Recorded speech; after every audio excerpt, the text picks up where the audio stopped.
This is Georgina Riley, and you are listening to the Quantum Leap Podcast. Greetings, Dr. Beckett. Welcome to the Quantum Leap Podcast. Theorizing that one could time travel within his own lifetime, Dr. Sam Beckett stepped into the Quantum Leap Accelerator and vanished.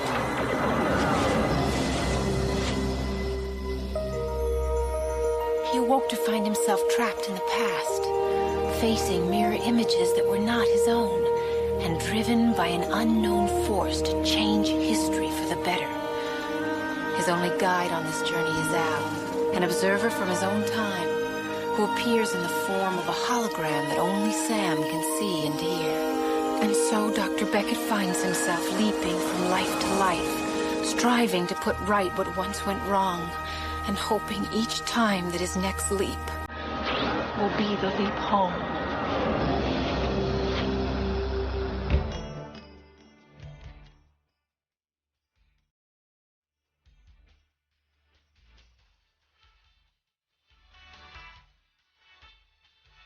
You are listening to the Quantum Leap Podcast. This is episode 125, the Quantum Leap Book Club, Random Measures. Welcome to the Quantum Leap Podcast, everyone. I'm Christopher DeFilippis. I'm Allison Pregler. And I'm Matt Dale. And today... And I'm the fourth host who's always been here. Wait a minute. Who's that? Janna. She hasn't been part of this podcast before. That took me longer than it should have done to realize what the hell you're on about. No, the timeline's been fixed. She's gone. It's fine. Oh, my heart is broken. I was so in love with her. She's married to me now, Chris. Wait, whenever we turn off the mic and turn the mic back on, next time she could be married to Allison, who knows? It's progressive. It is. This takes place in the progressive year of 2005, so anything is possible. What the? Oh, I got things to say about this timeline, sir. It's too woke. All right, so for those of you listening out there, it's probably not apparent, but today we return to the Quantum Leap Podcast Book Club to review Book 6 of the Quantum Leap novel series, Random Measures by Ashley McConnell. Some might say... We're back in the McConnellverse. Yes, our last foray into we are. the McConnellverse. Dun, dun, dun. Whoa, what a whirlwind ride. I'm going to telling miss you. the McConnellverse. ending the McConnell run with some timey-wimey goodness. Let's do a synopsis, cover blurb. It's been a while since we did our last show that promoted this one. So shall I do the honors, everyone? Please do.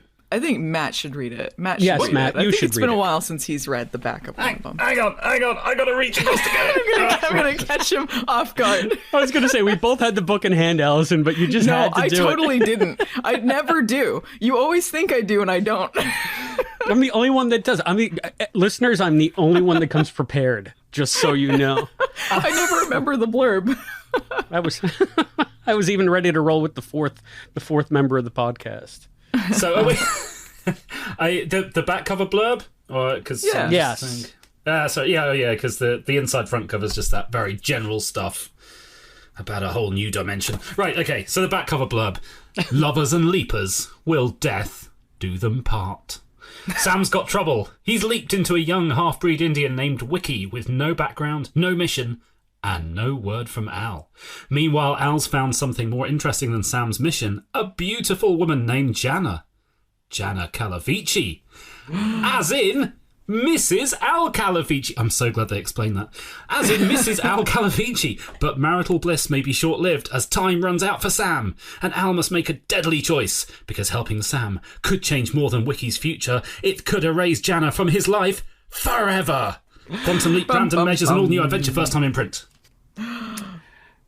Wow. Wait, that's very, very, you're not writing to the masses with this one. This one had some real sort of gymnastics, fourth dimensional gymnastics, we should say. But did they make any sense? Let's get some initial impressions. Allison, what are your initial impressions of Random Measures? It was all right. I don't think it was like a bad novel, but I do think that it covers ground that even Ashley McConnell has covered a little better. Like it's not as interesting, I think, as it could have been, but it's all right. How about you, Matt?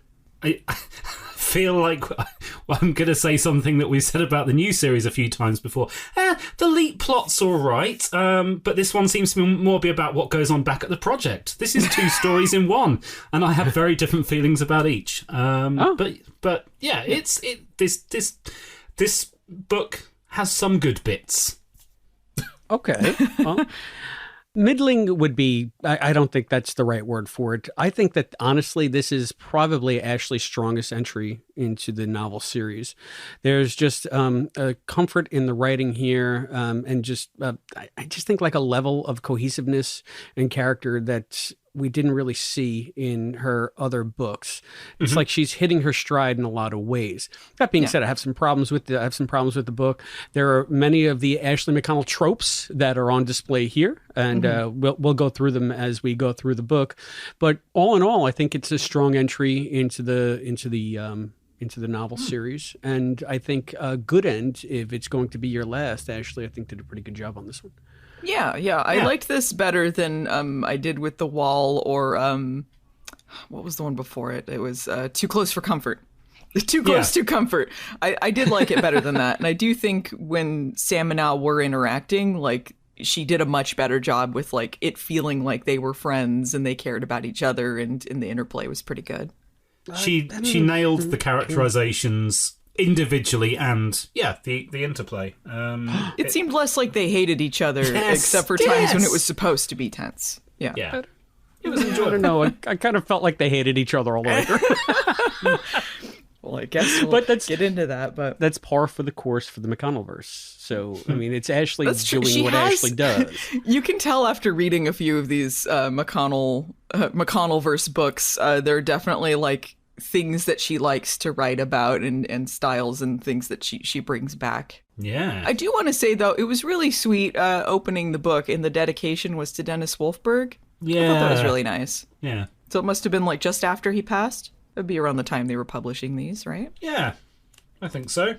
I just touched upon something here. If you look at that, the font for the memory of Dennis Wolfberg for that dedication, do you see how Quantum Leap is italicized at the very end of the sentence? Doesn't that look? Oh, you guys don't have your books in front of you. It looks very much like the logo for the new series. Oh, okay. Yeah, because it's italicized and kind of slanted. It's italicized and kind of boxy. So.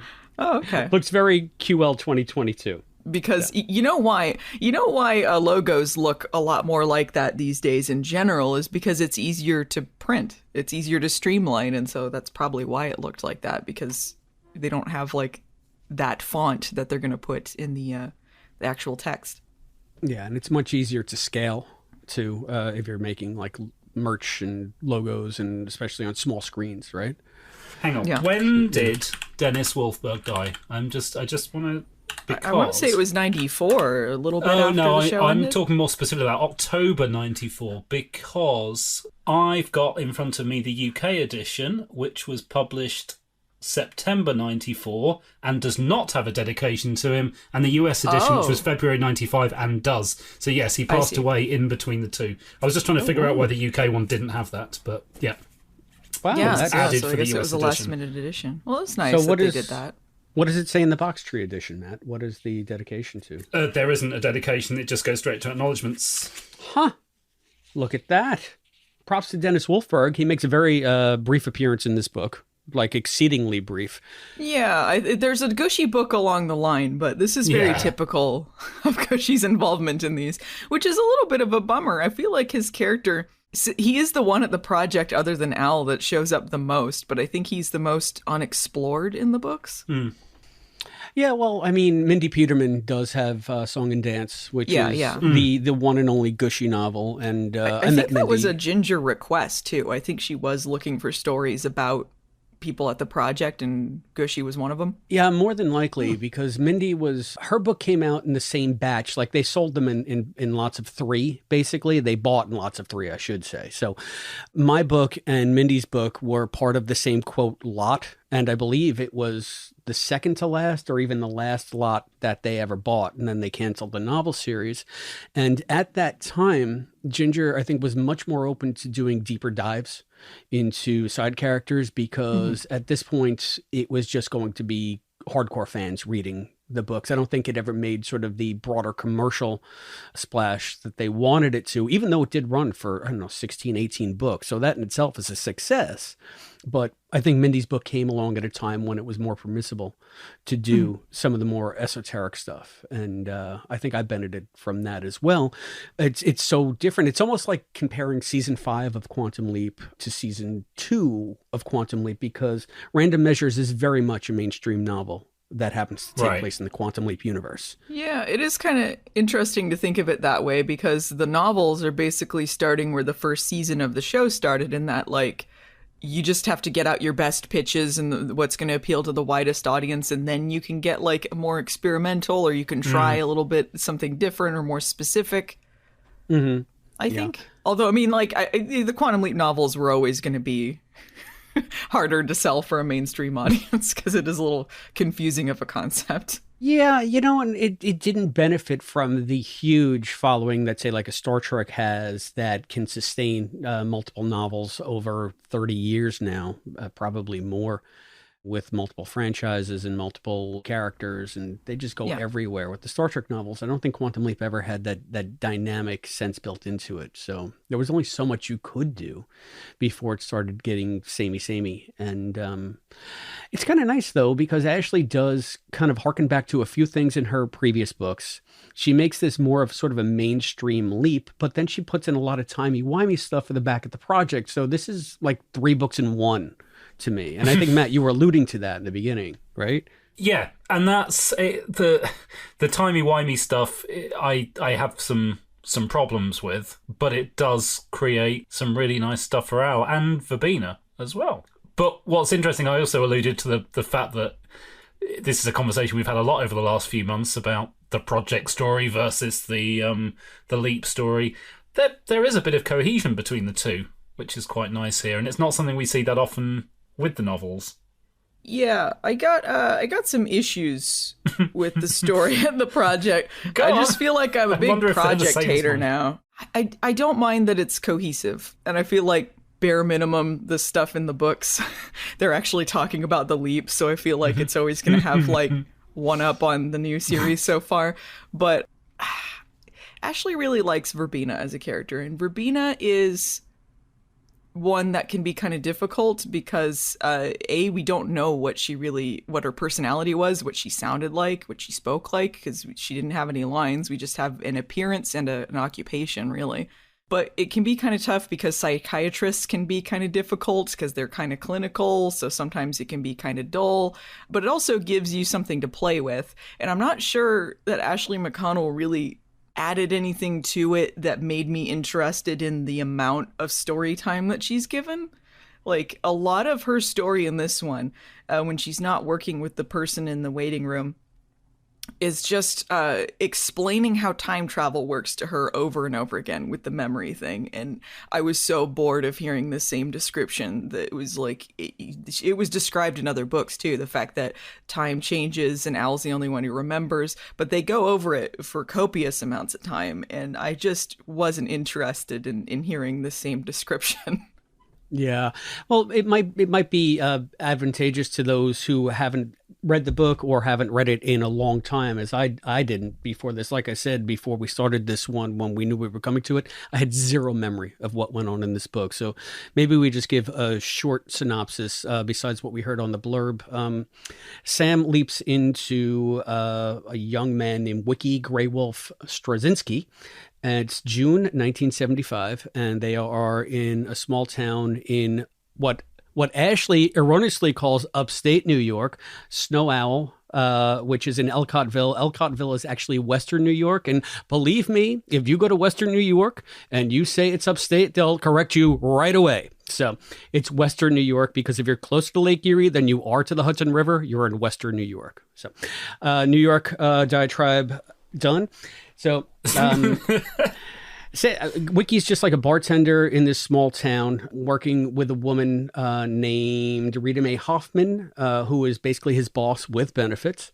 That's the leap-in. She has 2 kids. One is a niece named Bethica, who has a relationship with a kid named Kevin in town, who's a total dick, and also an adopted son named Davy, who has fetal alcohol syndrome. And this is a book basically about Sam as Wiki trying to navigate Bethica away from what is like an accident from a party up on the mountain where all the teens are drinking. And to complicate matters, Kevin and Bethica had a relationship, and Kevin hates Wiki. And so Sam is always having to deal with this 19-year-old bully who is got it out for him. And complications ensue. Meanwhile, back at the project, Al steps out of the imaging chamber. And as Ashley has established in previous novels, every time he does that, the project is a little different. Time changes around them, and he is the only one, along with Ziggy, who remembers the changes. But this time, there's a huge change in that he has a wife named Janna. So it's his 6th wife, I guess, or we never really get a clarity of like what his altered future or past, I should say. I think 6th because they talk about how he meets her instead of Tina because she was at the office party. Right. Okay. Yeah. So that makes sense. Prelude, and that would have been after his 5th wife, I believe. Right. That makes sense. Yeah, so there we have it. So Sam is on a fairly routine, and I don't mean to say routine, but I think like sort of a mundane sort of meat and potatoes leap. I have to save this kid.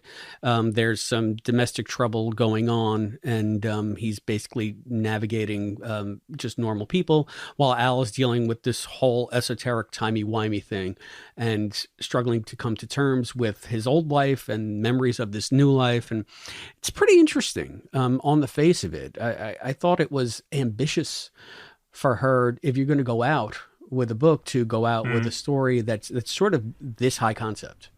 So, but Allison, you had some issues with the fact that it was, I guess, so high concept that they felt the need to explain it over and over and over. Yeah, well, I mean, it's not that I didn't. I mean, I understood it. I just felt like there were a lot of scenes of Verbena being told how this works by Al and then by Ziggy, and then not wrapping her mind around it. And then she's like, wait a minute, I was best friends with Tina in this universe. I don't get it. And it's like, okay, maybe if she was in this situation, it would take her a little bit to navigate this. But we have seen this in other books. It just felt like it wasn't really that interesting hearing them talk about it. I was interested in the parts where Al is exploring this new history. As far as the changes on Verbena's end, there wasn't really that much interesting other than she wasn't friends with Tina. Like, it was focusing on her a lot. And I wouldn't mind that if we learned a little more about Verbena, but we really didn't. She mentions working at a practice in San Francisco. I think that's something that we learned about her, but I mean, it's not much. And also, like, was it just me, or did like Verbena's characterization in this one seem different than how Ashley McConnell had written her before? She seemed very vernacular in this one.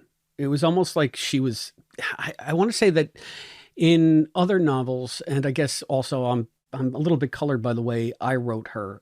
She comes across as a little bit more straight-laced, a little bit more professional. In this one, she was very casual, calling people hun a lot. Yeah, she starts saying, like, you know, when is this going to end? Mama wants to know, stuff like that. Yeah. Which I wouldn't mind if that was how she initially was, but it just seems different in this one than she had been written before. Also, there's frequent mentions of her, like, wearing dashikis, which is not really something we only saw her like once, so I don't know how she normally dressed, but I don't know, it just seemed like there was a difference this time around. Yeah, there's so much potential for Verbena, and Ashley obviously wants to do something with her, but the point you make that we learn that she had a practice, that's a fact. We learn a fact about her, and we learn a few different facts about her through the novels, but in this one particular, there's so much time spent with her where we could be learning personal stuff. We could be actually getting to know her, and it seems a little wasted, which is unfortunate. I mean, I guess we learned that she wears dashikis. Fact. I mean, like, there's a little bit, and it's part of the leap is solved by her too. Like, part of it is that she has to convince Wiki in the waiting room to go to college, to do something with his life. There's that too, but I feel like it's all handled very clinically when you could do something really interesting with her character, especially because you don't really have a lot of a baseline to work with, so you could really go in lots of different directions. They did that with Tina. Tina had basically nothing, and they're like, what if we made her a genius? It's like, that's really interesting. She's this ditzy genius, but I don't really know that much about Verbena. Yeah, and it's odd because Ashley's the one who gave Tina that personality. I mean, it's that we're living in Ashley's world. I mean, very much so. She set the foundation for so much of what we see in the novels, and I was very surprised because Verbena's portrayal in this reminded me of some of your criticisms of Ashley's earlier books, Allison, where they have Sam in some dire situation, but you don't get a lot of thought from him about what he's going through. I guess in The Wall, especially. Yeah, I had that problem with that one. With all the abuse, and there's no real exploration of the trauma that he's going through. He seems fine, even though he's getting his ass handed to him throughout most of the book. And I felt like she was writing Verbena here to be more of a player, to take more of a central role back at the project and to give her a spotlight. But then everything we got from her was basically surface thoughts and reaction instead of like real introspection and exploration. Yeah. But, on the flip side, though, I did think that with Sam, it was better in this book than in The Wall as far as introspection. Oh, yes, 100%.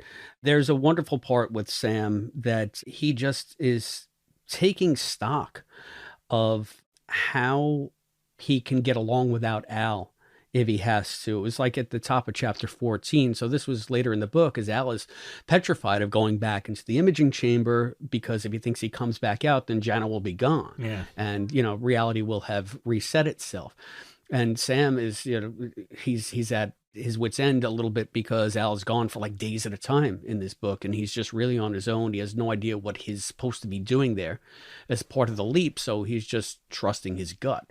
And there's a nice little bit towards the end where he's just saying, okay, well, if this is it, well, how do I go on? Like, how do I do it without the guidance that I need? And I thought that was a neat twist. I mean, so much more than we've gotten from Ashley before in terms of just pure character work for Sam and Al, where it's not just, again, reaction and then them seeming to just snipe at each other when they are together. So yeah, well, I feel they do get tense around each other for a little bit, but like you understand the reasoning, and you also see parts where they do like care about each other and like each other, so it doesn't feel like they're just like mad all the time. I don't know why we have another one where Sam and Al aren't together anymore. Where they're like separated again. Like we just read one which was by Melissa Crandall where that happened, and this is a different author, but there's also this is very similar to Too Close for Comfort. Something happens with Al and he just freaks off for a while and then Sam's left alone, and I'm like, do we need to do this again? Like, how many times are we doing this? Like, at least they were exploring the characters, so I don't think it was badly done. I just feel like it's felt very repetitious. It's something you do once in a blue moon for the big tension. Separate them off. But yeah, it's happened a few times in 7 novels now. Yeah, so it's like I feel like a little less of the impact of Sam being left alone because we've seen this quite a bit now. And the fact that also Sam doesn't really have a lot to do, so he's kind of dinking around a little bit. And I do think that there's good character work there. I just think, like, as far as the leap goes, he has a lot of time to do nothing, basically. Yeah. Very much so. I think that what we see here with the separation between Sam and Al, I feel like it's what Ashley had been working towards because it is an interesting concept to have Al be away more than he is present on the leaps. It's something that you can explore. It might give you good fodder for drama, good fodder for story. And I feel like she did it, I'll just say it out, right out. She did it poorly in Too Close for Comfort. What was with Al, he was afraid of interacting with his younger self. He was embarrassed about his younger self, and then he had a fight with Tina. So it was just, or Tina left. But it was kind of weak sauce in those books, where in this book there's an actual really like poignant reason for him to not want to go back. But it feels like, all right, but we're retreading some of the same ground, and it's a shame that we're revisiting some themes that we've already seen in some of our novels. And the Al staying away from Sam is not the only theme, but that one felt more like a repeat, whereas I feel like a lot of this book was a culmination of a lot of the themes that Ashley had been playing with since her first book. And we can get more into that as we get deeper into the story, but it was kind of a mixed bag in that respect. So one of the main things that I liked about the book, to that point, was the fact that she really did take a central conceit that is so unique to her books to a very logical extreme here. And I guess that's where sort of the timey-wimey Janna stuff comes in. But she explains more concretely how the project exists both within time and separate from time, how it is different from the world around them. And she explains that the project exists in a static bubble insulated from the changes in the timeline until Al contacts Sam in the imaging chamber and actuates that change. And that's why when he comes out, the new changes suddenly manifest. And I thought that was kind of a really neat timey-wimey way to write it. Like if I were writing this, I felt like that might be something that I would want to come up with. I felt that was a very satisfying exploration of just how does this all work? And how do you explain all of these minute changes? And I thought it was really, really neat and esoteric. See, that whole thing is the part that I've got really mixed feelings about. And I'm still struggling to come to terms with whether I loved it or hated it for that.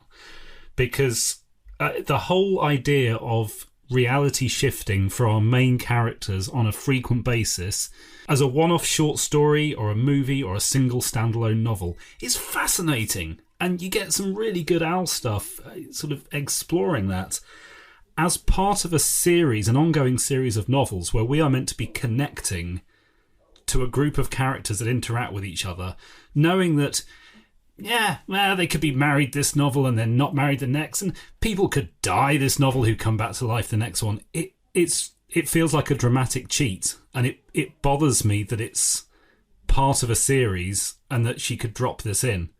But like I say, it's a really cool idea and I love it. It's something that should be explored in a standalone, not as part of a wider universe where there's nothing to grab onto now. Because, okay, right, I could get attached to Tina and think she's a fantastic character.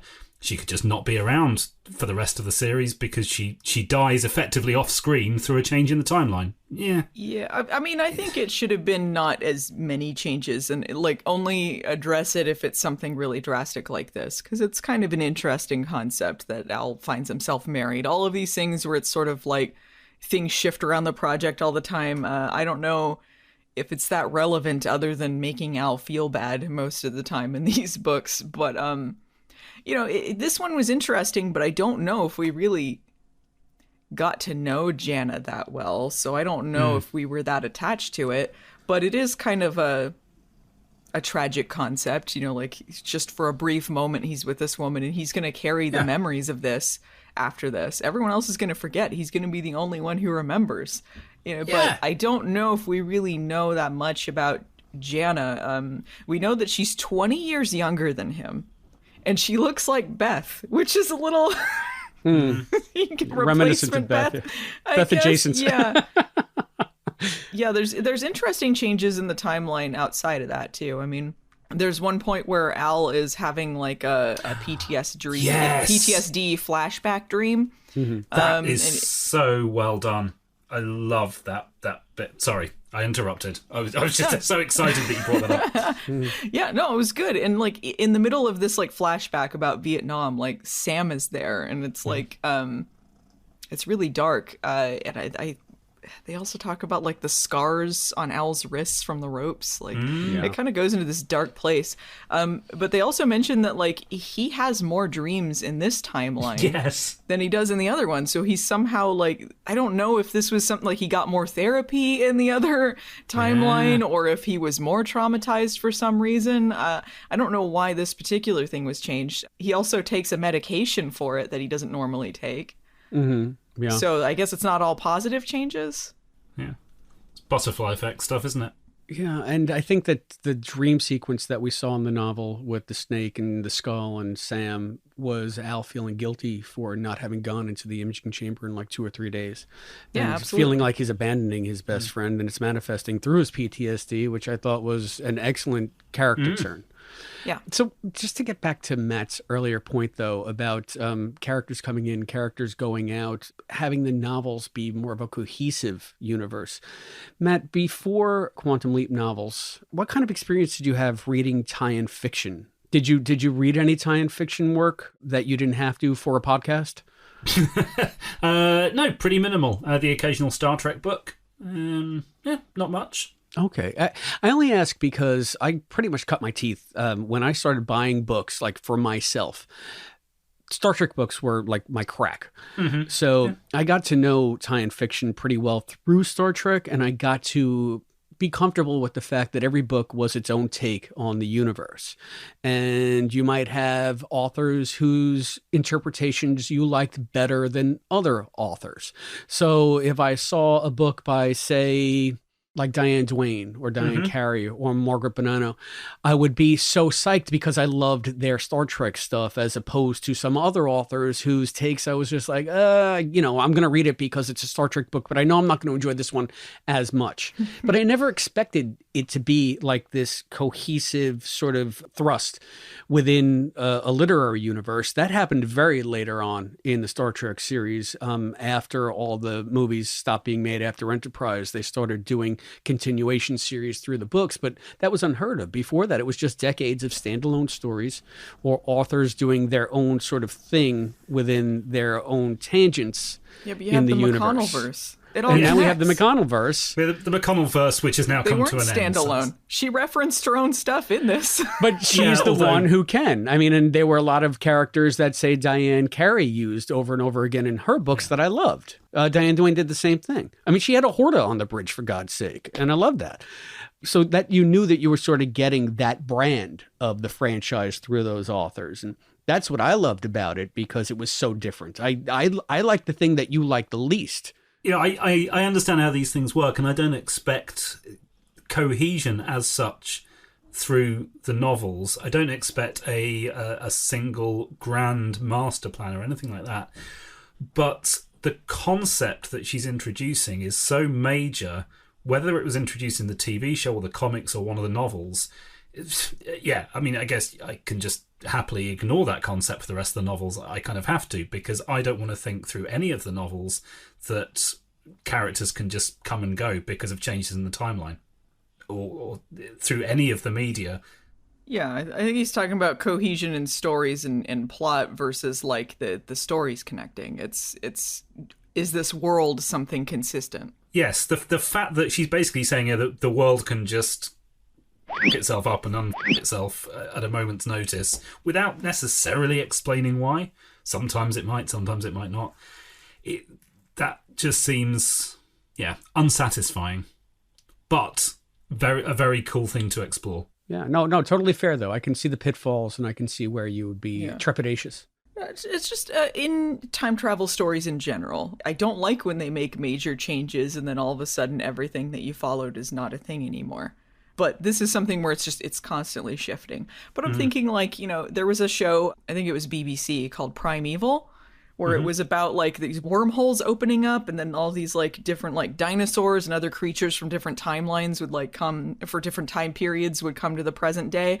And they had at the end of the first season this major shift in the timeline where this character was completely erased from existence, and then like the actress is there but she's a different character, and then you have to follow it from there. And it was so alienating to me because I'm like, what was I following this whole storyline for if you're just going to change it to this? Like, there's no payoff to it. It's the same as when you throw in an amnesia storyline to something and you don't fix it. Like, you're just like, well, I guess they just don't know anymore. It's like, well, I kind of was following what was happening here, and now it's not. You just told me I wasted my time. Yeah. Yeah, and that's odd because usually something like that happens, and I'm thinking of later seasons of Sliders. Something like that happens because there's a sea change in either the cast or the production or the characters or whatever. That's a different thing. So they're trying to give you some kind of continuity through line of making these characters in universe make sense. But if you have the same actor there, just playing a different role. I'm not talking about cast changes and stuff. Yeah, that happens when you have to kill someone off, or you have to write them off in some way. I get that, but when you're talking about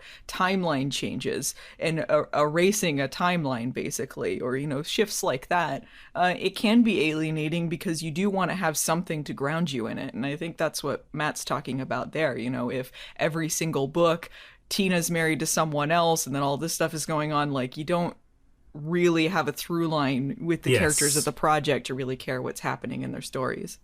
On a slightly lighter note, you mentioned about like Ashley McConnell creating her own universe and referencing things in it. She actually gets some of the references back to Prelude wrong. Does she? Yes. Wait, what did she get wrong? She mentions Sam collapsing originally when he leapt out, Sam collapsing in the imaging chamber, which he didn't. It was the accelerated chamber in both Genesis and Prelude. This Christmas party in Prelude was in the spring, and it was also around Al's birthday, which doesn't make sense from other references to Al's birthday. So that the whole date for that party. His birthday's in June. Yeah, exactly. June 15th, I think. But in Prelude, that party's in like April or May. It's not a Christmas party.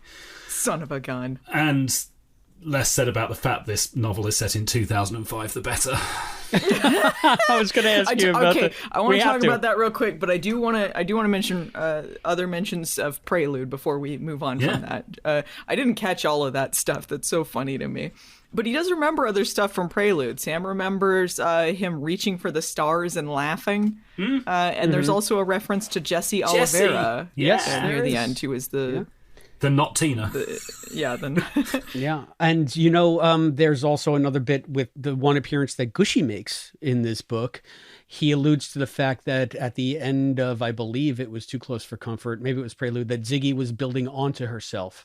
That might have even been the novel. That might have even been Carney Knowledge. I don't recall where, but that's all McConnellverse called that. The McConnellverse. It's the McConnellverse. As a fanfic writer, I'm just going to say, we love referencing our other stories. We love building our own little universe. So I totally get it.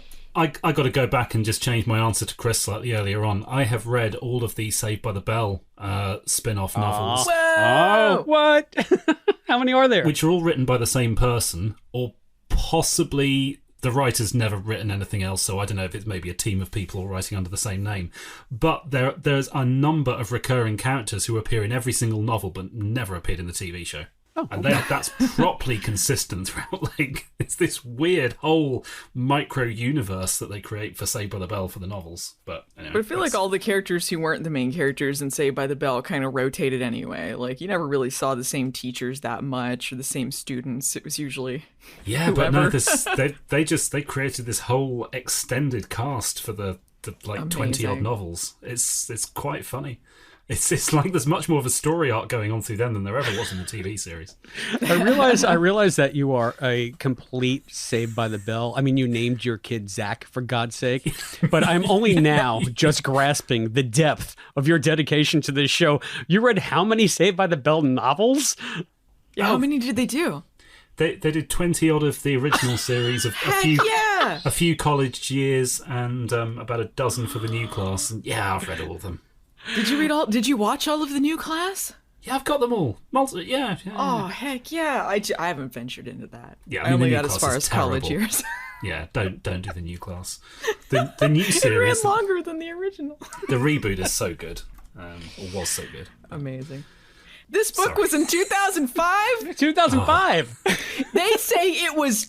When the first mention of this, Al is like, it's been 10 years and we haven't brought Sam home. And I'm like, wait, what the 10 years? What is he talking about? That makes it 2005. And I thought maybe it was just bad math or something. Or I'm like, maybe they were thinking it just wasn't like throughout the show every year wasn't a year or something. But then they're like, it's 2005. Yeah. And then they say it was 1995 when he left. It's like, what? What are you talking about? This is way longer than it ever went on the show. Yeah. This is the far future. Could that be just her blatant you to mirror image? I love the idea that she's like, nah. Mirror image didn't happen. Whatever. It's 10 years later. 10 years later. It's like, what? How? If it was if this was beyond mirror image, this is saying the thing with Beth either didn't take or never happened. No, I think that she's completely ignoring mirror image. I think that Sam is just leaping like he's always leapt, and he's still trying to find his way home. Wait, do we have, aside from the caption card at the end, is there anything to say that Season 5 didn't take place over a 6-year period? Because we know Lee Harvey Oswald was 1999. Yes, we do. Because Sam leapt as himself, and his driver's license in his wallet said it expired in 1999. Yeah, so? Well, that didn't mean that just means it didn't take place then, but that would mean last he's time way his driver's older license in the was... finale than Scott Bakula was. Yes. I don't know. That's the only bit of dating that we have, though. And there's the caption card saying that it's the 39th wedding anniversary of Beth and Al, but their wedding date could have changed or something. I don't know. I don't know. It seems inconsistent. I don't know if this was maybe Ashley McConnell's way of trying to extend the novels. Like, they could take place within this period of time because it wasn't all linear. She probably wasn't thinking. She probably wasn't thinking of what the dates were in the last season and just like, let's kind of spread this out and say that this took place this long. Maybe that was the thought. She played fast and loose with what was going on in canon and maybe didn't remember everything that great. There's like one or two references to the show that are also incorrect. So you mean Leon Stryker? Leon Stryker? That's not the name. It's a cool name, actually. Actually, the timeline changed, and that's why he's named Stryker now. Oh my god, this timeline change to explain inconsistencies is hilarious. There's one point where it's like, yeah, in one timeline, Verbena had a degree in psychology, and the other one, she had it in psychiatry. Boom, fixed. There you go. She could have mentioned Al having an extra 2 years as a POW and the difference between MIA and Leap Home Part 2, and then save Pulitzer ever having to happen. Well, Pulitzer is the next one, so I guess they were like, "This, we need to correct this." Yeah, let's have a whole novel explaining away that one. I do like that this also explains Donna's absence. It's like, sometimes she's there, sometimes she's not. Sometimes Sam's married to someone else. Yeah. Who was Sam married to? It's so Who casual. Was Sam married to? Al, obviously. Oh, no. It was, I want to know what love is. I want you to show me. Oh, Tamlin. Tamlin. It was Tamlin. Something happened. They met each other earlier. Yeah. How old was Tamlin compared to Sam? When was she born? Were they around the same age? Maybe it was Abigail. Maybe it was Abigail. Yeah, I have no idea what Tamlin's age is compared to Sam's age, compared to Abigail's age. Abigail would be like 900. Give me a second, I'm on it. 90s. Verbena says once a man switched back with Sam in Time to Die. I believe that's talking about the end of the first trilogy. Or you could be talking about Last Dance, too. Oh, that's true. Yeah. Never mind. I thought Could of Last have been Dance. any one of them. I thought of This is not the first time Sam switched out and been like, "Good luck, bye." Later, Peace losers. out. Eat my dust, dead man. Oh man, I laughed so hard at the end of this book. It was so abrupt. Kevin can F himself. Kevin just whiffs it off the side of that cliff. And they're like, "Oh no, Kevin, anyway." I wanted to get into that a little bit because that was a dark turn, and it's just like it's a really abrupt, dark ending. Yeah, we've seen Sam kill to resolve a leap before. I mean, it happened in the first episode he directed. Sam pops up out of the water like Kurtz in Apocalypse Now and shoots that guy, and it's not Sam's unheard of had in to the kill series. before, yeah. But it was just so. It seemed so out of character for this book. I know that they were trying to get away from him and all that, but it's like he purposely led him to drive off the cliff.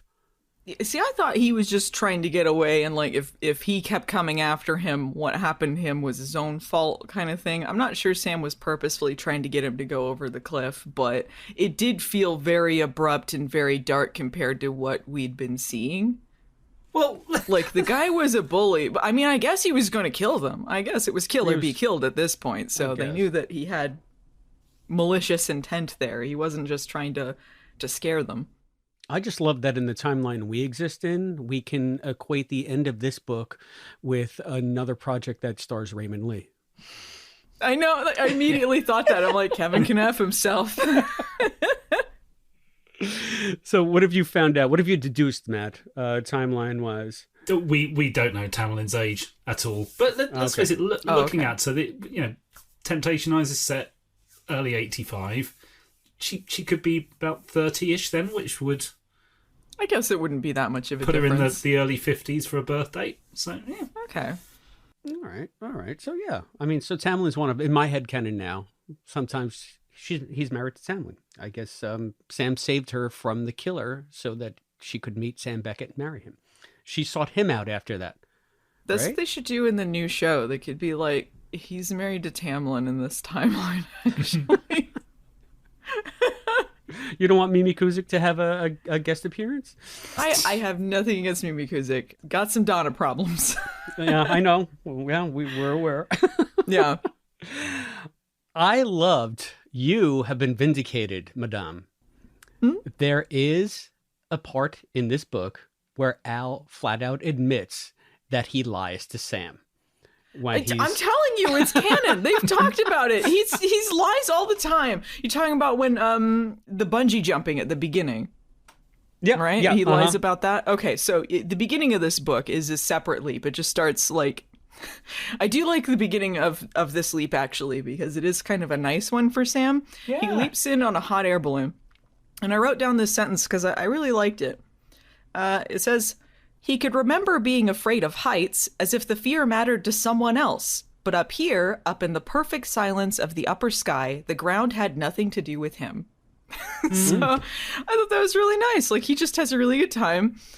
Al is already there. I don't know why he was just immediately there. Yeah, I wanted to, because he leaped in and Al is already floating besides the balloon. So how does that work? That didn't make a lot of sense to me. And I guess he was just there to make sure that the clip from the bungee jump line was like on the balloon so he didn't die. When Sam is pushed off and bungee jumping, like he doesn't know what's going on, Al is like distracted. Yes.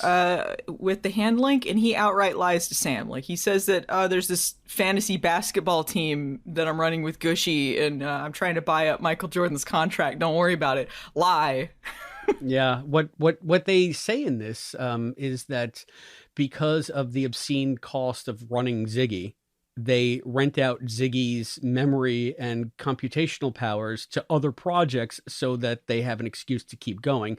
And Al was really looking at a spreadsheet of tectonic activity that Ziggy was preparing for one of their, quote, clients, I guess another agency that has been usurping some of Ziggy's computational power. So that was an interesting wrinkle. I don't know why. I guess Al doesn't want to bother Sam with that kind of nonsense. I think Sam would be pissed if he found out they were renting out Ziggy. I would be pissed if I might plummet to my death from the wicker basket of a balloon and you are trading Michael Jordan fantasy basketball. That would make me angry, but I'm not a sports guy, so I might have a bias there. Yeah, I mean, I think that Sam knows to some extent that Al lies about this stuff. I mean, he outright says, like, when Al says some dumb bullshit in one episode, he's like, why do you lie about this all the time? Just say you don't know. Why are you making stuff up? So he might know that he's not really doing this, but it's not really out of character for Al to say that he was doing some sport thing when Sam was almost gonna die. Oh yeah, it's not out of character at all. I could see it playing out in my mind's eye very easily. Yeah, I think that Al is just, it's easier to say that sort of thing, not necessarily to make Sam less mad, but to avoid explanations for these sorts of things. I think Ashley did a good job of that. Like, it was a surprise to me when he admitted that he was lying, but it was actually very it good wasn't a in surprise universe. To me. As soon as he said fantasy basketball team, I'm like, bullshit. There's something else going on. There's no fantasy basketball team. Lies. I know this hologram's pattern. He ain't got no fantasy basketball team. Man, you got his number, Allison. That's it. In this reality or any other, I'm telling you. I got his number. He ain't lying to me. There's also confirmation that Al brings a chair into the imaging chamber so he could sit down when he's like in trucks and stuff. Right, just to make it easier on Sam cognitively, right? No, not so much dissonance, right? Which, I mean, makes sense. Like, he has to be sitting on something, and since it doesn't exist, the holograms don't exist to him, he has to have something physically there with him.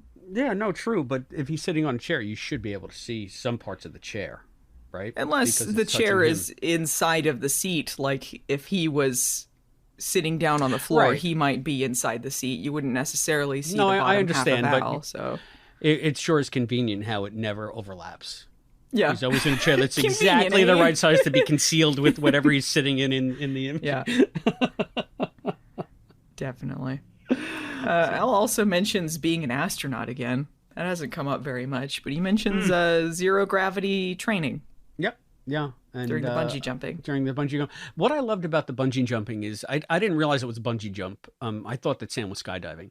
And the fact that, the ground was somebody else's problem. I've been skydiving a couple of times, and I'm not crazy about heights. I especially hate like ledges. But when you're skydiving, you don't feel like you're falling, and it's like the greatest feeling in the world. And the ground really is an abstract concept. Like, you don't even think about it. And they've always told me, like, and this is what happens when Sam jumps. He says the ground suddenly starts getting larger, and the cars start getting larger.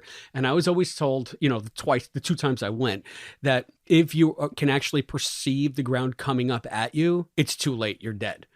You're already too low for the chute to deploy. So I was like, oh shit, what's going to happen to him? Because from my experience and what they told me, if he's perceiving that ground come, and then it was bungee, I said, okay, that makes much more. He's not as high as you would be to skydive. So I would love to try bungee jumping. I don't know if I'd do it off the basket of a hot air balloon though. I don't know if I'd do it at all now. I don't know. I was braver in my 20s.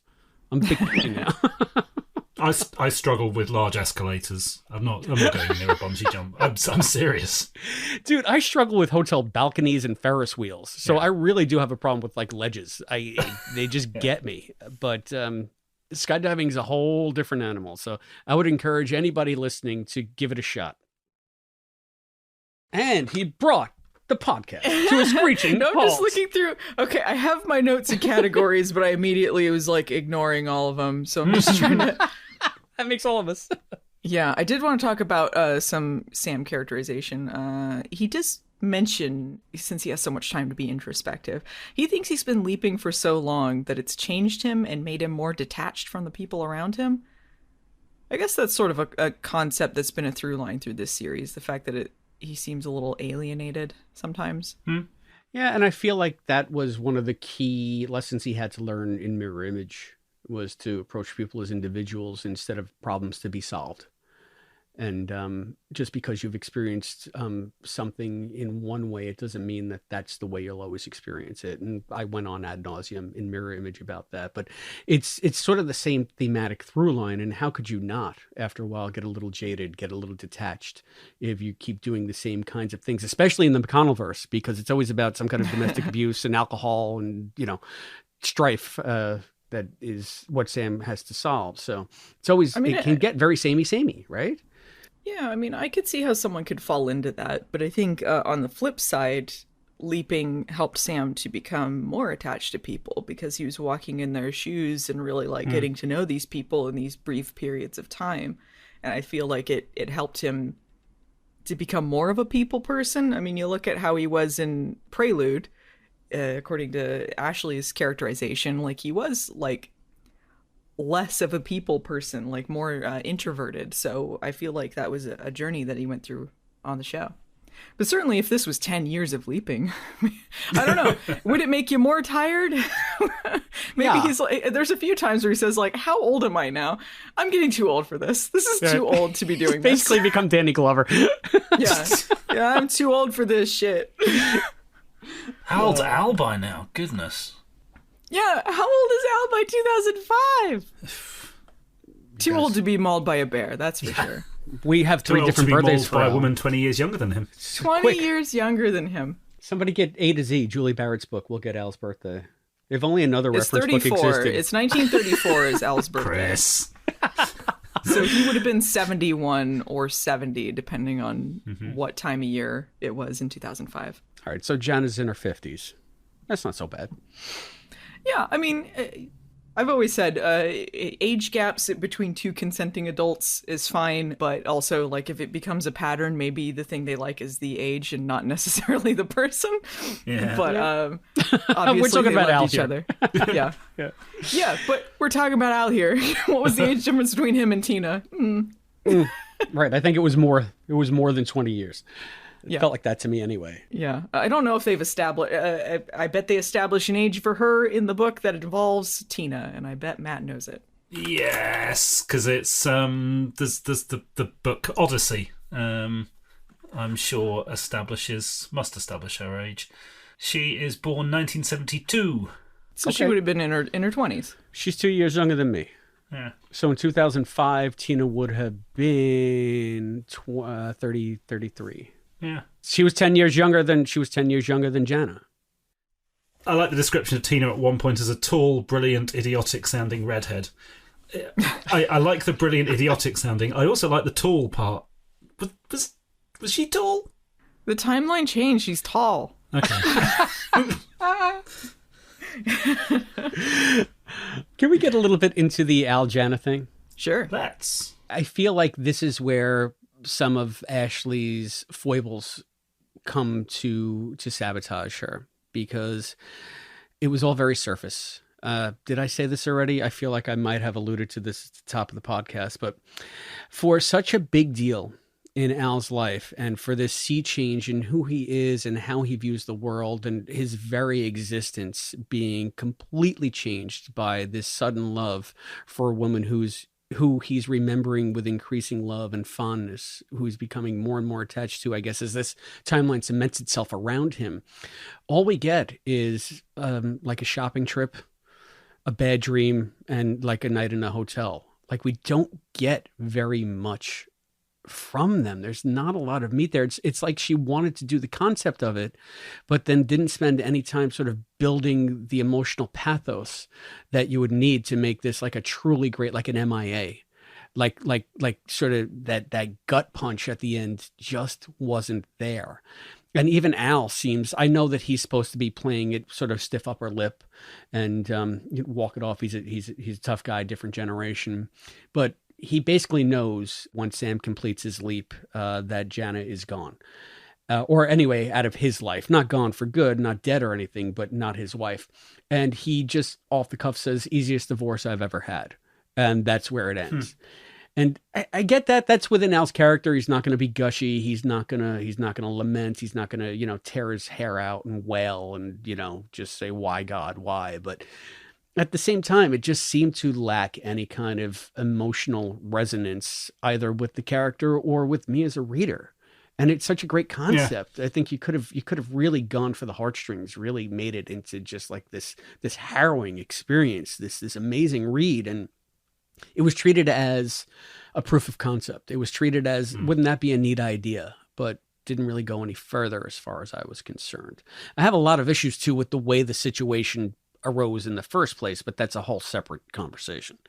Yeah, I mean, I think the scene where Al has the dream and then wakes up and then he actually hits her because he doesn't realize where he's at or what's going on, and then the way that's handled, I felt like that was the most kind of intimate moment between them, because you could tell this was something that she had dealt with a lot with him, and she was very patient, and it wasn't just happy, fun, flirtatious trip time. Like it showed like a different side of their relationship. But I do agree with you, we don't really get enough to feel that attached.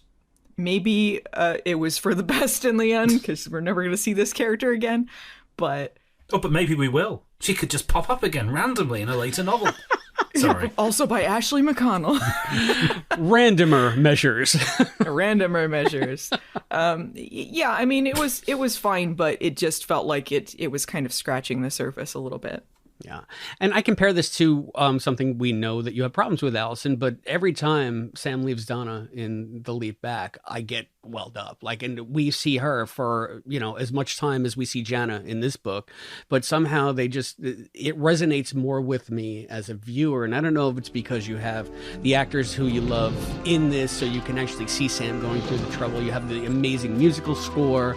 And, Al's at stake in this as well. So it's a kind of a different dynamic. Maybe I'm not being fair. It's like apples and oranges. But I just feel like it's been done a couple of times in the series to such great effect. They're like all-timer episodes.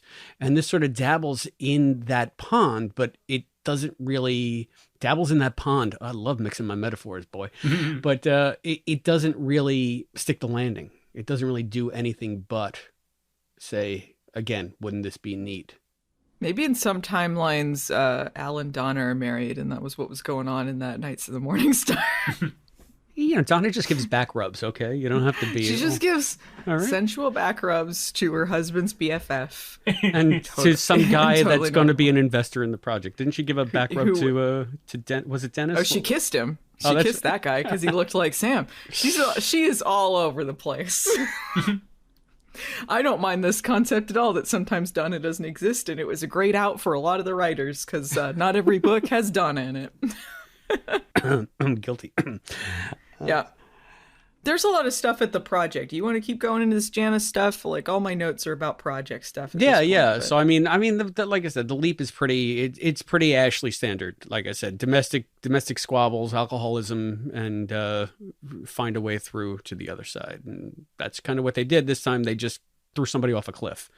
But Sam saved the day. I was thinking of the end of the leap back, and that ending where, like, Clifford gets, punched off the cliff, like, the end. But, Matt, you got anything else on Janna or other stuff on the leap? No, nothing on that. Oh. Well, I would like to talk about the conceit of how Janna is suddenly introduced into the timeline, because that to me is where the book falls apart completely. Did you guys have any notes on that? Or? Go on. Just I think it was when Sam decides to take a different turn, and then Ziggy notes a glitch in the timeline or something. I think that was the first inkling that something had been changed. Well, it made no sense to me that, and I guess maybe this is just me thinking, like, usually with Quantum Leap, you have an original history, and then Sam is there to change something to cause a change in the original history. But in this, Sam's very, I guess, presence in that timeline all of a sudden shifts it so that Janna is now Al's wife. And that I don't think it was just his presence. I think it was because he decided to take a different turn at some point on the road, and then they note that Ziggy has made some sort of calculation that something has changed, and I believe that changes the events just slightly enough. But the thing is, okay, so follow me here, and I was confused, so I could be misconstruing this, but from what I could tell, Sam's mission on the leap was to save Bethica. Right. Yeah. From falling off the cliff or being erstwhile, however it was to save her. He had to save Bethica's life. And the reason why Al and Janna got together was that Bethica died in the original history, right? Or whatever. Bethica dies. Therefore, she's not there to distract Janna when she is like this star student who Janna loves, and Janna goes to her graduation and misses her start at the project by 5 days, right? Mm-hmm. So in the original history, Sam isn't there to save Bethica, so Bethica dies. So Janna should have been part of the picture the entire time. And they even cop to that in the book, and then they try to backpedal it, and they magnafoozle it, and just they massage the fact away that Sam's original mission, the original history that we set out at the beginning of the book, should mean that Janna is a fact. But then when he saves her, she's gone. But she was always gone to begin with. She was never there to begin with. So it makes no sense. Mm-hmm. That's true. Yeah. I don't remember what the exact explanation was. My eyes glazed over. They have a whole thing with a Venn diagram and squiggles, and they even make it. They almost try to do like the Doc Brown thing where we skewed into this tangent. But there's no logical through line for it. It's just like Ashley saying, look, I get it. It doesn't make sense. So we're going to write around it a lot. We're just going to throw everything we can. Instead of ignoring it, we're going to throw everything we can at it to confuse the issue as much as possible. And let's just move on. It's almost like that Austin Powers line where it's just like, oh, look, I've gone cross-eyed. And then they just forget about any implications of the time travel in the movie, Yeah, the turning point really should have been something that didn't involve the main leap objective. It should have been just something arbitrary that got changed, that changed back once Bethica was still in the picture. Yeah, and so it just made. Again, it was like, man, I love the timey-wimey stuff, but it's the way you've just kind of made yourself into like it's this own. It's a paradox. It's a giant paradox, and it makes no sense even in a fourth dimensional way where things are shifting all the time. It makes absolutely no sense. So. It's too bad. It's too bad. But that was my biggest bone of contention with the entire novel. It just didn't make sense in a time travel way. The logic didn't add up. But that being said, I still enjoyed the idea, right? So you had a lot of back at the project stuff. Did it touch on any of this, Allison? Okay, here's some just little things. We do get a picture of the project cafeteria. Gushy is there. There's tables for 30, and they're all filled with people. So just this huge staff. Also, the fridges are stocked with frozen dinners. Yeah, with gross frozen dinners. Yeah. Gross frozen dinners. They also mentioned Tina's title as Chief of System Design. I'm not sure if that got mentioned before. Might have. Yeah, and they say that Verbena is in charge of the physical and mental health of everyone at the project. So that seems like a big freaking job. Everyone, yeah. Yeah. Not to mention interviewing the Leapies in the waiting room, and she's busy. I don't know why they didn't show more of what Al is doing, because we saw in the show he would talk to the people in the waiting room, but Ashley seems to go out of her way to like write him out of those scenes. Yeah, he did. Maybe because she wants the people at the project to have more stuff to do, but I mean, like, it would be a nice connective tissue between the two things to have more of that. That was something I really liked here, though, because it never made sense to me, either in the show or in a lot of the other novels, that Al would be there playing psychiatrist with the Leapies. Well, he doesn't have to play psychiatrist. They talked about the fact that Verbena was the one, if they were in a mental place that was kind of fragile, she would usually shoo him away. Like, I think she would check on them mentally. But he was the one that would come in with the questions. Like, he would, like... He's more of a people person, I would say. You know, like, than he's a like, psychiatrist. make them feel comfortable, and then... Well, no, I just mean, like, he's like, hey, what's up? I'm, like, your friend. And then would ask them questions, but then sometimes it would get into certain things, you know, like, because Al was the only character that we knew, but... I've had therapy. Yeah, that sounds exactly like the therapy I've had. It's, hey, how you doing? Let's talk, I'm your friend. All right, well... Yeah. I get why it was that way in the show, and how most of the books followed suit. But I like the fact that Ashley did something a bit different here and gave Verbena something that felt to me more logical. For me, I look at it in terms of the story. What does the story demand, and do you adhere to the demands of the story in a logical way in the universe, and not even in the Quantum Leap universe, in the Quantum Leap universe as it is portrayed in this particular book? This person's interpretation of the Quantum Leap universe. So I guess I have many levels of forgiveness for some of this stuff. Yeah, no, I mean, logically it makes sense. I just think, speaking of logic, Verbena could be a bit Vulcan-like at times. Yes. Everything a little bit too logical, and like there's a balance in writing that type of character, and sometimes it can just go into kind of very dry territory, and that's how I feel. When it doesn't become sinister, I do feel like the stuff at the project, we discussed this before in The Wall, there's a bit of that still here in how sinister the project seems. So, like, Wiki wakes up in the waiting room. He's in Sam's naked body. Naked. They don't have him in an outfit. Where's the Fermi suit? And he's hooked up to IV tubes and stuff. And then Verbena walks in and immediately is like, gas 'em, boys. And then they do. And I'm like, what? They talk about how Al has to convince project sponsors that the shell in the waiting room isn't Sam Beckett. Yeah. Oh. I like this that. This is grim. This is, of course you'd like that. You always talk about how you love the hollow husk Sam Beckett I do love theory. the hollow husk Sam. It's not a hollow husk. It's his You body. called it a hollow husk. Okay, I it's a remember distinctly. Okay, but it's not a hologram. Podcast, So you were like, wouldn't it be great if he was a hollow husk? Right. I was thinking you meant HOLO husk. You're saying HOLLOW husk. Yes, Yeah, that I agree with. Nobody's home. Yeah. Hologram, hollow. You know, it is. No, I don't. Yeah. I don't think he's a hologram.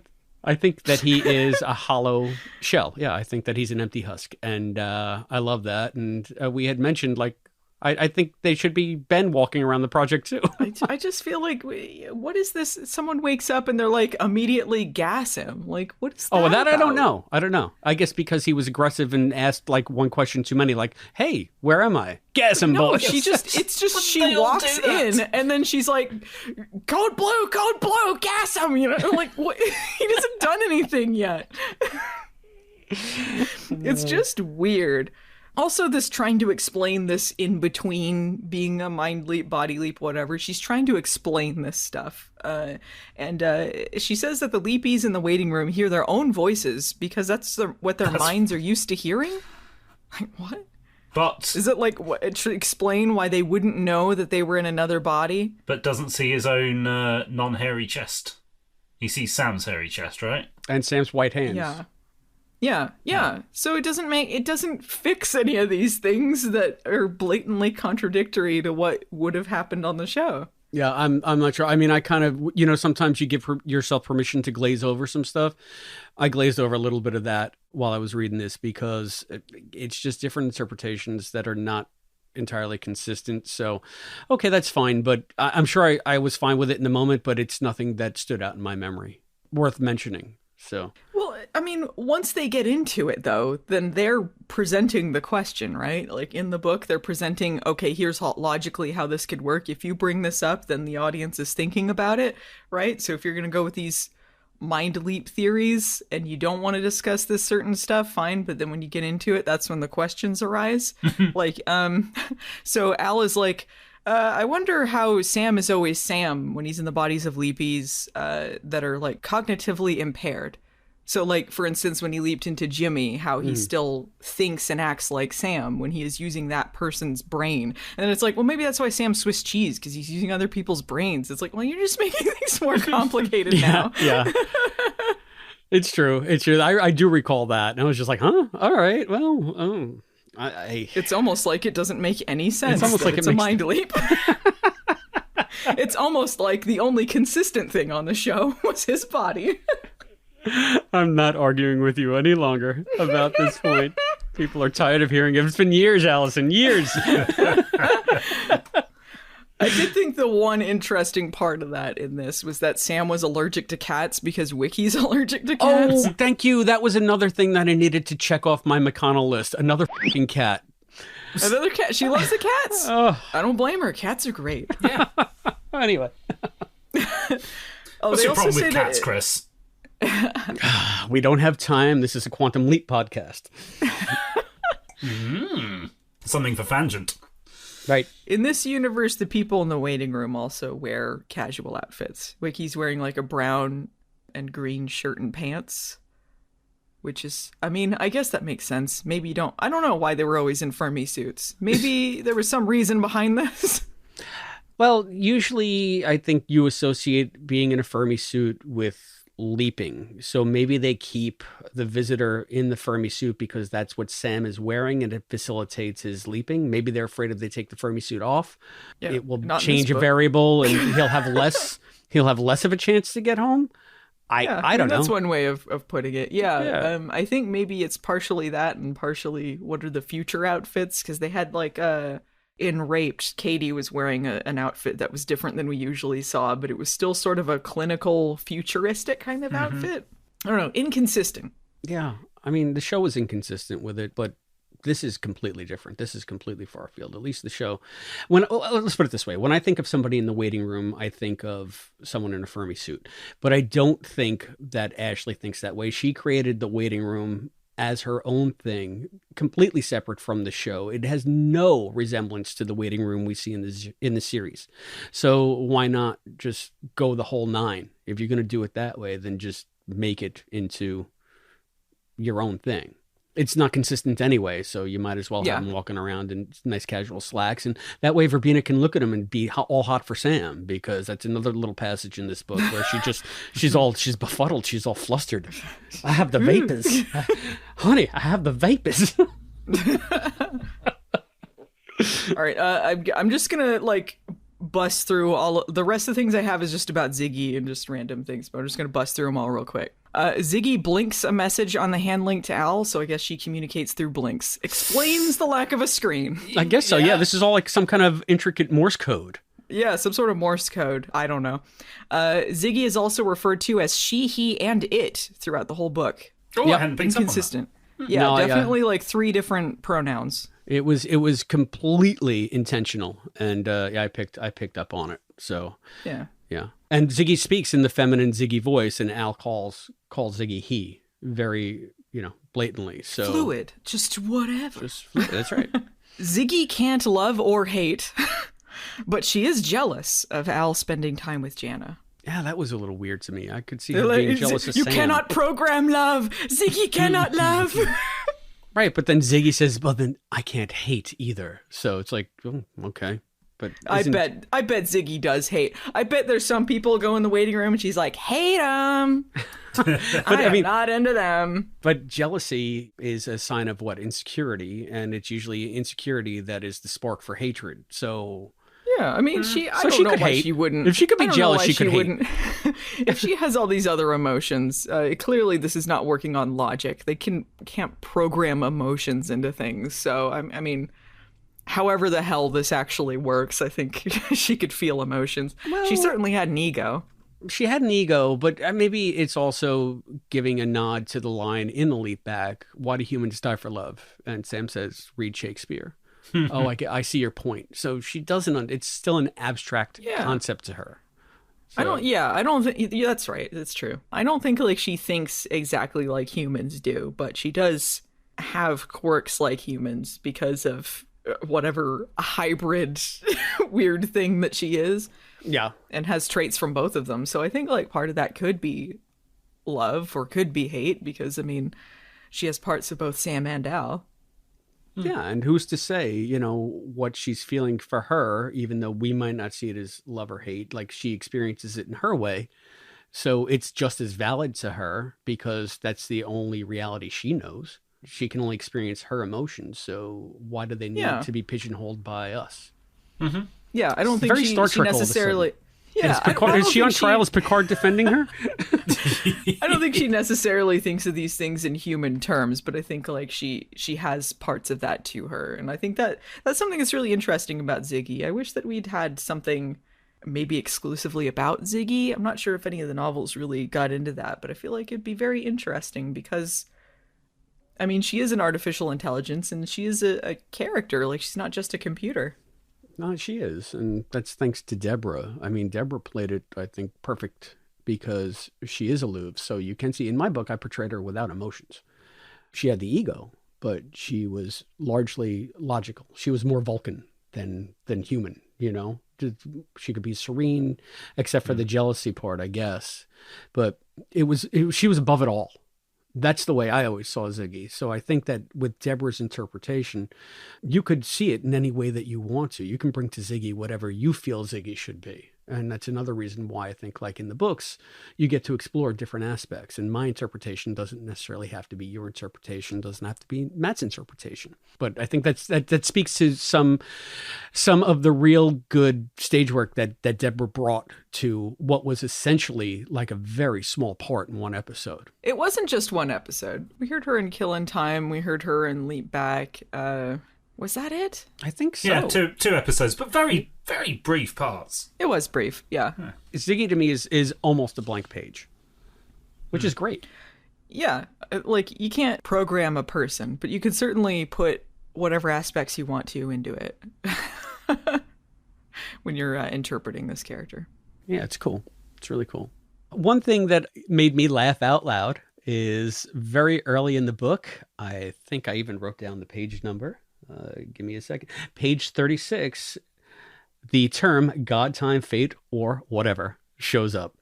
First time and only time in the book it's said in that order. Another thing, like you said, that they explain to Verbena, like 17 different ways how reality is changing around the everybody at the project. I think that Ashley used every permutation of God, time, fate, whatever, and chance just being thrown in constantly, non-stop throughout the book. It was like, okay, we get it, enough.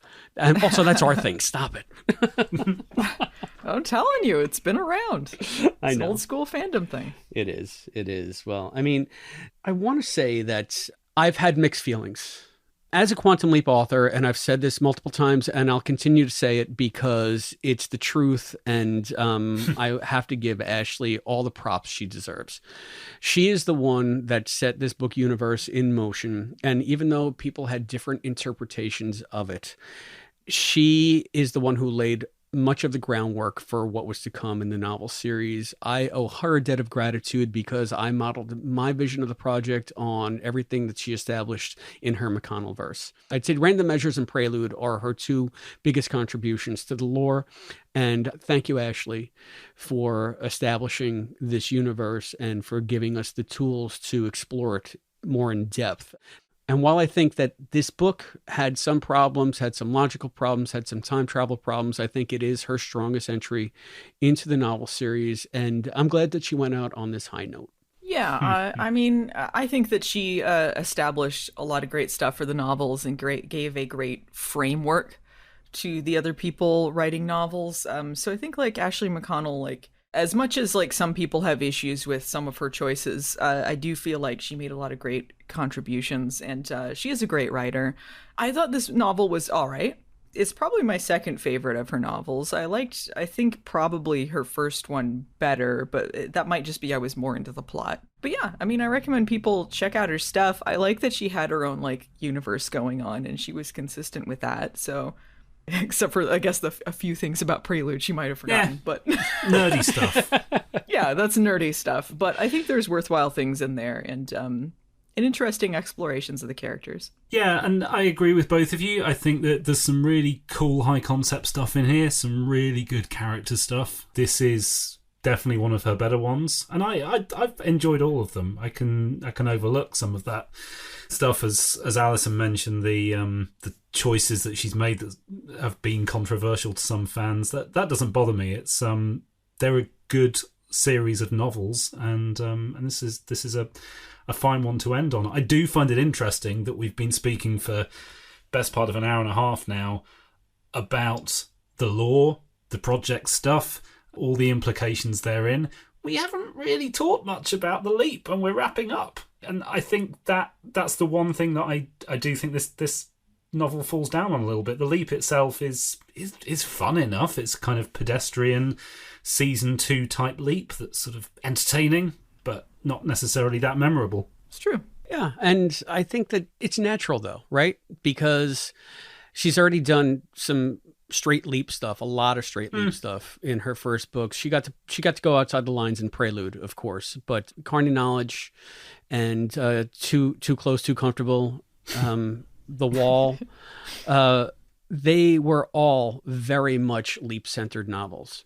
So in this one, I feel like she's spreading her wings and she's expanding more. And a lot of the leap stuff was just rehashing ideas that she had already thoroughly explored in her other books. So, I'm trying to think. In my mind, I always thought that Ashley had 4 books, right? But is it 5? We have Too Close, Too Comfortable. It's 4. It's the novel Too Close for Comfort, Prelude. No, it's 5. Yeah, 5. The Wall, and then this. Yeah, 5. Wow. I always thought it was 4, but she's got 5. So, good gosh, golly, Ashley McConnell. It just goes to show that it is Ashley McConnell's book universe, and we're all living in it. And I guess that just closes the book on our discussion of Random Measures and closes the book on the broader McConnellverse altogether. So thank you, Ashley. It was wonderful to see you off.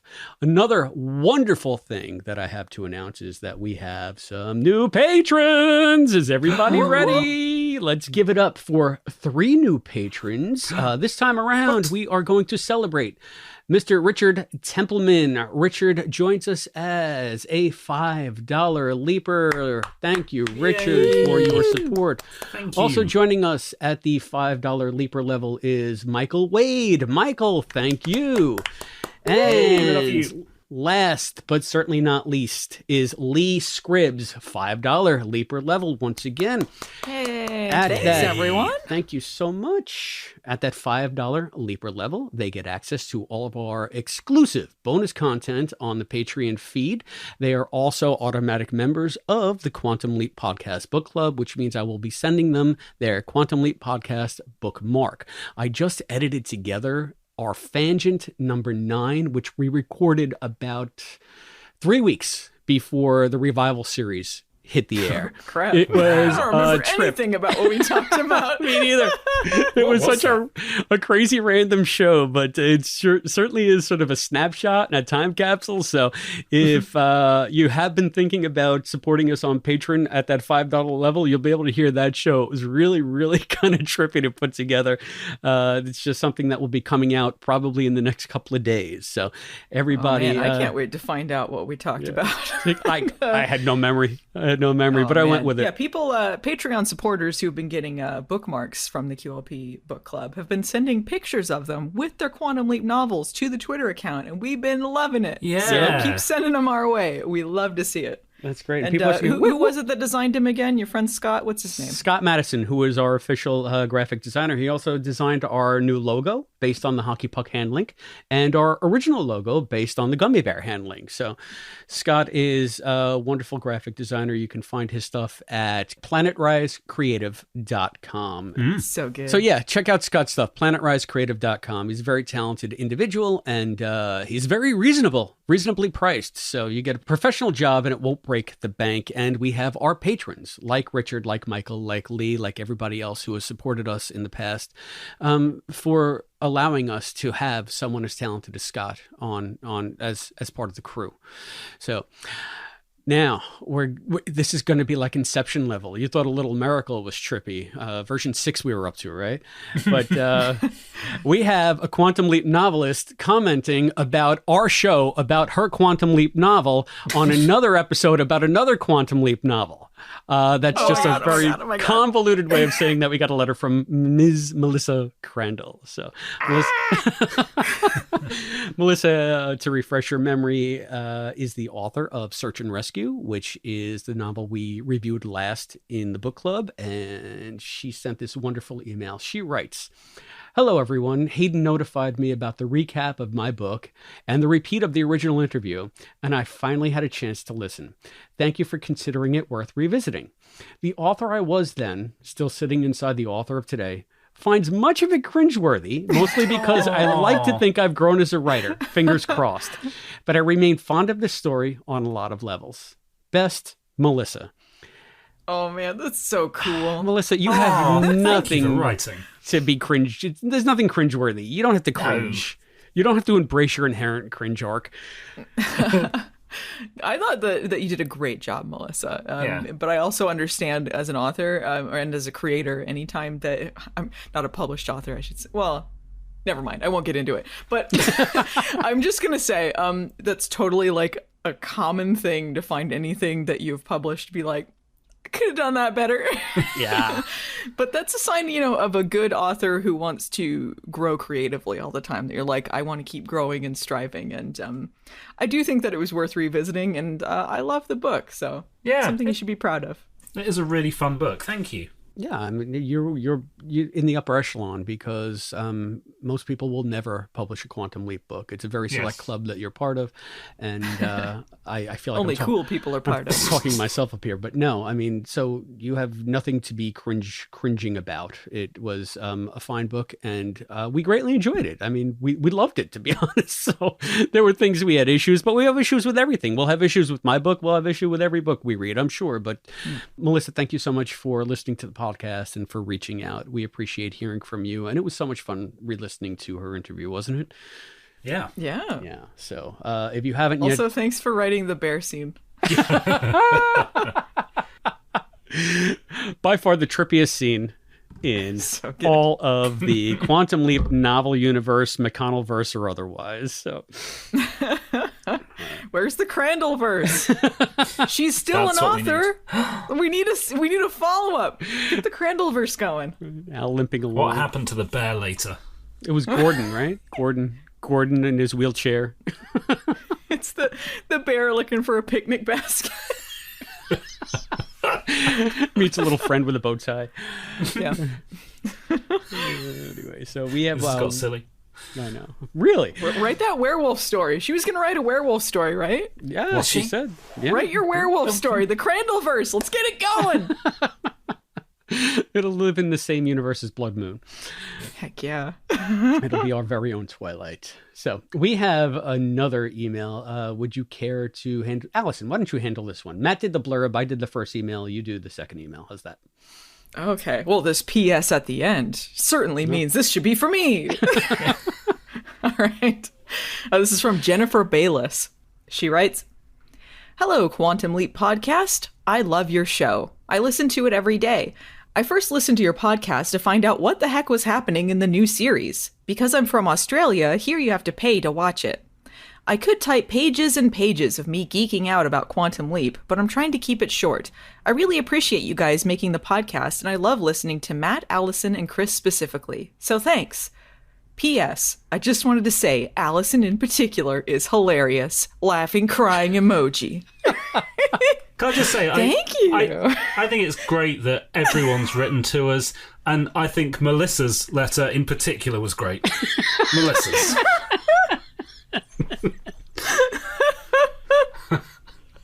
I can't hear you. It's so funny. It doesn't sound very specific to me. I can't. What? Did you say something? Because I'm the best. That's lovely. Oh, I did want to say to Jennifer, first of all, thank you. I am hilarious.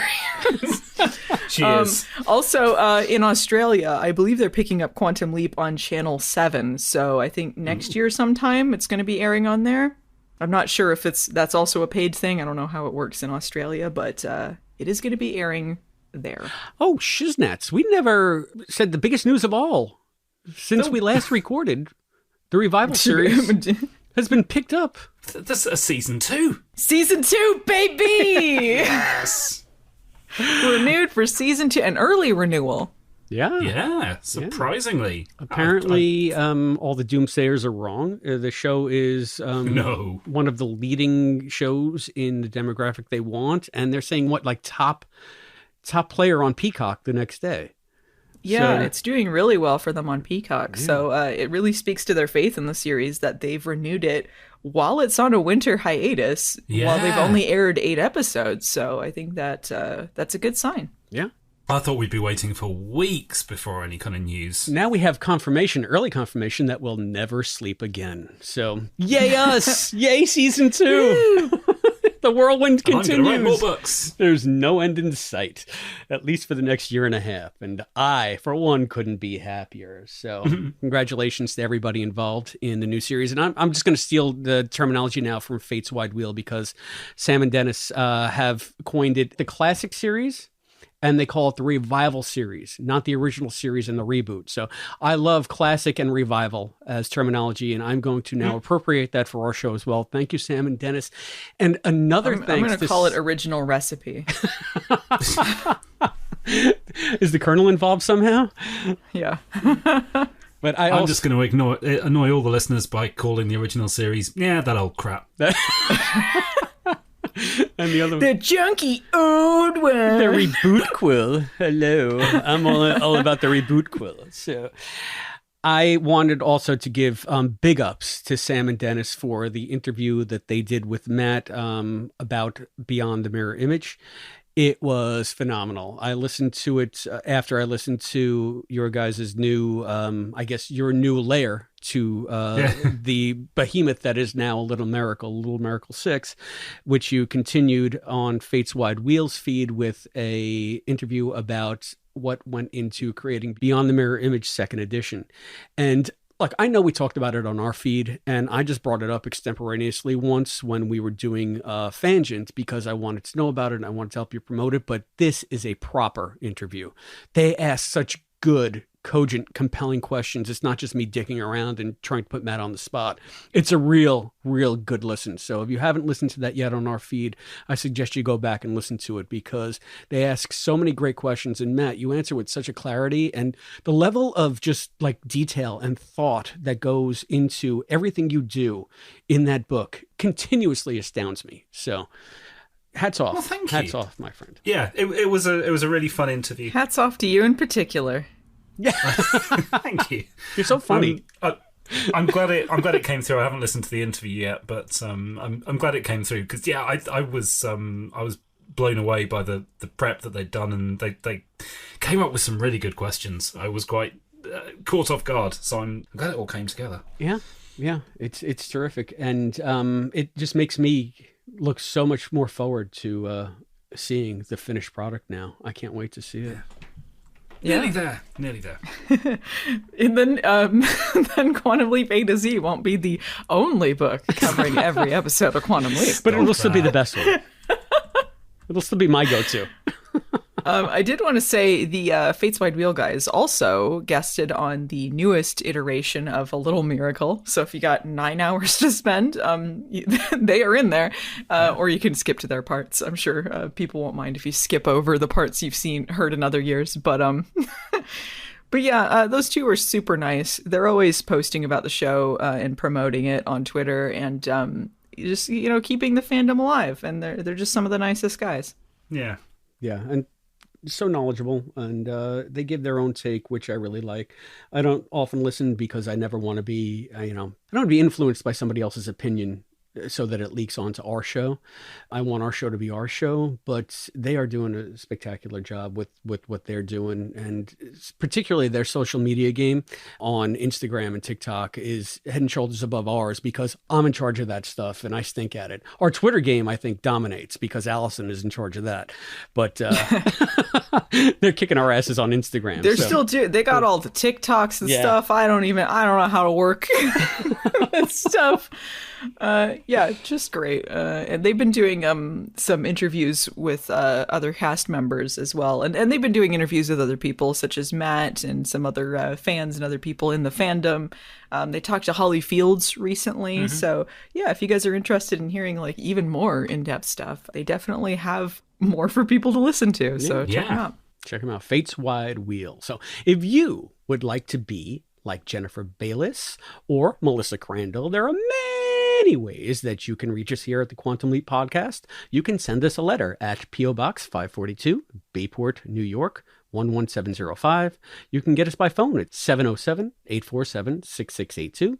You can email us at quantumleappodcast@gmail.com. You can follow us on Facebook at facebook.com/quantumleappodcast. You can hit us up on Twitter and Instagram at quantumleappod. And you can always go that extra mile and support us on Patreon at patreon.com/Quantum Leap Podcast. Just remember, we may use your response on an upcoming episode of the Quantum Leap Podcast. And speaking of upcoming episodes, and Holly Fields too, the Patreon supporters have spoken. And Matt, tell us where we're going next. Disappointingly, it's not Thou Shalt Not. Not fan favorite, Thou Shalt Not. Shunned again. It looks like we're stuck in season 1, and I feel so entrenched in season 1 now. I think that when we get to the end, we're just going to end up looping back to the start. But for now, we still have some season 1 episodes to go. So it's Kamikaze Kid.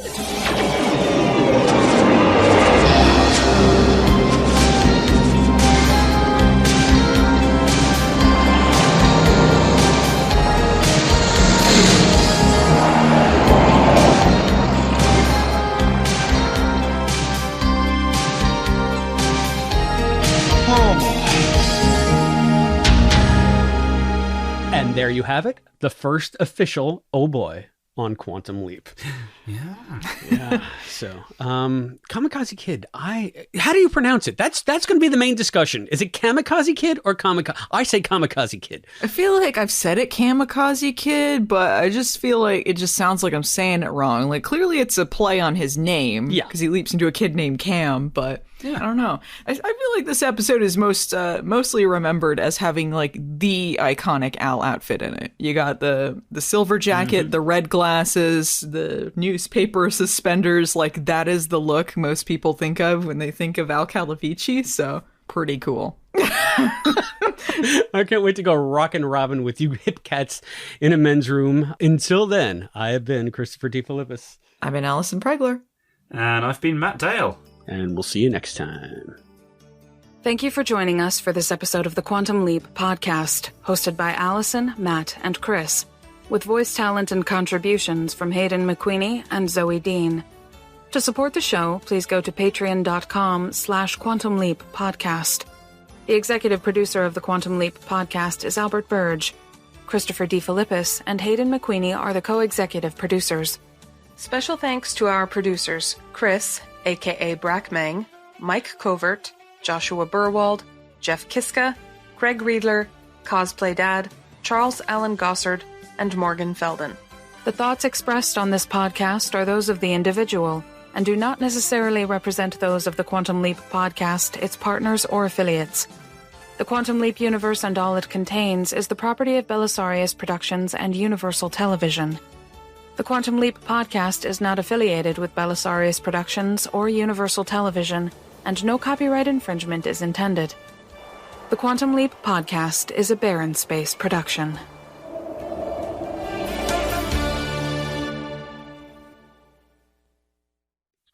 Should be plenty. You can hear the train whistle in the background. No, we Watch out, Miss Melanie! Miss Melanie! He was on the damn train! That's the Long Island Railroad going strong. All right. I love that headcanon that Sam's traumatized because he was on the train that hit Miss Melanie. I really think that we are the first and only people to ever make that connection. Amazing.